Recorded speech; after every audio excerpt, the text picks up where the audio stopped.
Hello అందరికీ welcome to SSV vlogs. పాడేసే ఉల్లి తొక్కలతో కూడా ఇంట్లోనే ఇన్స్టెంట్ గోరింటాకు రెడీ చేసుకోవచ్చు. మేము కూడా యూట్యూబ్లోనే చూసామన్నమాట. ఉల్లి తొక్కలతో కూడా గోరింటాకు రెడీ చేసుకోవచ్చు ఇంట్లోనే ఇన్స్టెంట్గా అని చెప్పి. వాళ్ళకైతే చాలా బాగా పండింది. సరే చూడగానే మాకు కూడా ట్రై చేయాలనిపించింది. మేము కూడా ట్రై చేస్తున్నాము. ఇది మీతో కూడా షేర్ చేసుకుంటాం అనమాట. ఫస్ట్ ఉల్లి తొక్కలన్నింటినీ ఇలా కొంచెం వాటర్ వేసుకుని అందులో నానపెట్టేసుకోవాలి. ఇది వర్కౌట్ అవుతుందా లేదా అనేది మాకైతే తెలియదు. మేము కూడా ఫస్ట్ టైమే ట్రై చేస్తున్నాము, చూడాలి.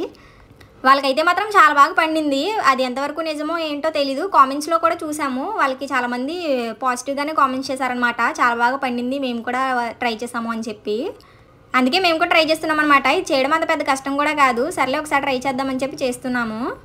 పాడేసి ఉల్లి తొక్కలతోనే కదా, ఈ ఉల్లి తొక్కలన్నింటినీ వాటర్లో వేసేసుకుని ఒక 5 మినిట్స్ 10 మినిట్స్ పక్కకు ఉంచేయాలి. ఒక 10 మినిట్స్ ఆగిన తర్వాత స్టవ్ ఆన్ చేసుకుని స్టవ్ పైన పెట్టేసుకోవడమే. నాకైతే ఎగ్జైట్మెంట్ అస్సలు ఆగట్లేదు అనమాట. అమ్మ ఫాస్ట్గా చేయి అంటున్నాను. వాళ్ళకైతే మాత్రం చాలా బాగా పండింది. మాకు కూడా పండుతుందని అనిపిస్తుంది. తర్వాత ఇందులో చిటికెడు ఉప్పు కూడా వేసుకోవాలి. ఆనియన్స్లో ఉన్న జ్యూస్ అంతా ఈ వాటర్లోకి దిగాలి. అప్పుడు కొంచెం కలర్ చేంజ్ అవుతుంది. అలాగే ఒక నిమ్మ చెక్కను కూడా వేసుకోవాలి. పిండకూడదు, ఇలా నిమ్మ చెక్క పలంగానే వేసేసుకోవాలి. చాలా ఎగ్జైటింగ్ అనిపిస్తుంది నాకైతే. ఎప్పుడెప్పుడు అవుతుందో, ఎప్పుడు పెట్టుకుందామో అని అనిపిస్తుంది. ఇలా కొంచెం సేపు ఉడకనివ్వాలి. ఇలా కొంచెం ఉడికిన తర్వాత ఇందులోనే కొంచెం జీలకర్ర కూడా యాడ్ చేసుకొని మొత్తం కలుపుకోవాలి. ఇలా చుట్టూ బుడగలు వచ్చేంత వరకు ఉడకబెట్టుకోవాలంట. ఇదైతే వర్కౌట్ అవుతుందో లేదో మాకైతే తెలియదు. ఫస్ట్ టైం ట్రై చేస్తున్నాము. ఇలా చుట్టూ బుడగలు రావడం స్టార్ట్ అయిన తర్వాత స్టవ్ ఆఫ్ చేసేసుకోవడమే. తర్వాత ఇది మొత్తం చల్లారిన తర్వాత ఒక బౌల్లోకి వడకొట్టేసుకోవాలి. ఇదైతే చల్లారే వరకు కూడా నాకు ఎగ్జైట్మెంట్ ఆగట్లేదు అనమాట. తీసుకెళ్ళి వాటర్లో కోల్డ్ వాటర్లో పెట్టి చల్లారి పెట్టేశాను. తర్వాత ఇందులో మనం నిమ్మచెక్క వేసాం కదా, తీసుకొని పక్కకు పెట్టేసుకోవాలి. లాస్ట్లో అందులో ఉన్న నిమ్మరసం పిండుకోవాలి. ఇప్పుడైతే ఇలా ఒక వడకొట్టి తొట్టు తీసుకొని మొత్తం ఇందులోకి వడకొట్టేసుకోవాలి. ఈ వాటర్ కలర్ అయితే మాత్రం చాలా రెడ్గా ఉంది. నాకు ఎందుకో బాగా పండుతుందేమో అని అనిపిస్తుంది, కానీ ఏమో పెట్టుకునే వరకు చెప్పలేం. ఇలా ఒక బౌల్లోకి వడకొట్టేసుకొని పెట్టేసుకున్న తర్వాత ఇలా మనకి ఎంత కావాలంటే అంత తీసుకొని కొంచెం కుంకుమ కలుపుకొని పెట్టేసుకోవడమే. మా అమ్మ అయితే ఫస్ట్ కొంచెం తీసారనమాట. ఇప్పుడు కుంకుమ వేసి కలుపుతున్నారు.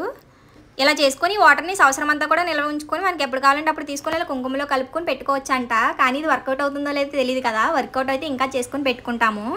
తర్వాత మనం నిమ్మచెక్క తీసి పక్కకు పెట్టేసాం కదా, ఆ జ్యూస్ కొంచెం ఇందులో వేసుకొని మొత్తం ఇలా నీట్గా కలిపేసుకోవాలి. బాగా లూజ్గా కలిపేస్తే కారిపోతుంది. ఇలా సమానంగా చూసుకొని కలుపుకోవాలి. ఇలా కలిపేసుకుని పెట్టేసుకోవడమే. నాకైతే ఎగ్జైట్మెంట్ అసలు ఆగట్లేదు. మా అమ్మ ఇంకా కావాలని లేట్ చేస్తున్నారు. ఫస్ట్ నా మీదే ట్రై చేశారనమాట. యూట్యూబ్లో ఒక మంచి డిజైన్ చూసి నాకైతే వేస్తున్నారు. ఇది ఎలా పండుతుందో ఏంటో అని చెప్పి నాకైతే ఎగ్జైట్మెంట్ అసలు ఆగట్లేదు. ఈ డిజైన్ అయితే మా అమ్మ యూట్యూబ్లో చూసి వేస్తున్నారనమాట. ఈ డిజైన్ చాలా సింపుల్గా నీట్గా అనిపించింది.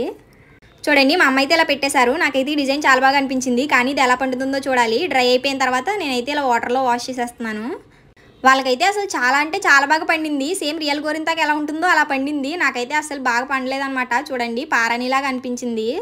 మొత్తం వాష్ చేసేసరికి అసలు ఏం అనిపించలేదు. నాకైతే అంత బాగా అనిపించలేదు. మీకు ఎలా అనిపించిందో కామెంట్ చేయండి. కానీ వాళ్ళ వీడియో కింద కామెంట్స్ చదివినా కూడా అందరూ మేము కూడా ట్రై చేసాము, మాకు కూడా చాలా బాగా వర్కౌట్ అయిందని అన్నారు. మేమేం ఏదైనా మిస్టేక్ చేసామో లేకపోతే ఇది ఫేకో తెలీదు. నాకైతే అసలు బాగా పండలేదన్నమాట. చాలా డిసప్పాయింట్ అయ్యాను. మా అమ్మ యూట్యూబ్లో మంచి డిజైన్ చూసి మరీ పెట్టేశారు. ప్లీజ్ వీడియో లైక్ చేయండి. మీరు లైక్ చేయడం వల్ల వీడియో మరికొందరు చేరుతుంది. మీరు మమ్మల్ని సపోర్ట్ చేసిన వాళ్ళు అవుతారు. అలాగే చాలా మంది మన వీడియోస్ని చూస్తున్నారు కానీ సబ్స్క్రైబ్ చేయట్లేదు. ప్లీజ్ మన ఛానల్ని సబ్స్క్రైబ్ చేసి పక్కనే ఉన్న బెల్ ఐకాన్ క్లిక్ చేయండి. అలా చేయడం వల్ల మేము పెట్టిన ప్రతి వీడియో మీకు నోటిఫికేషన్లో వస్తుంది. బాయ్ గైస్, హగునమాట టాటా.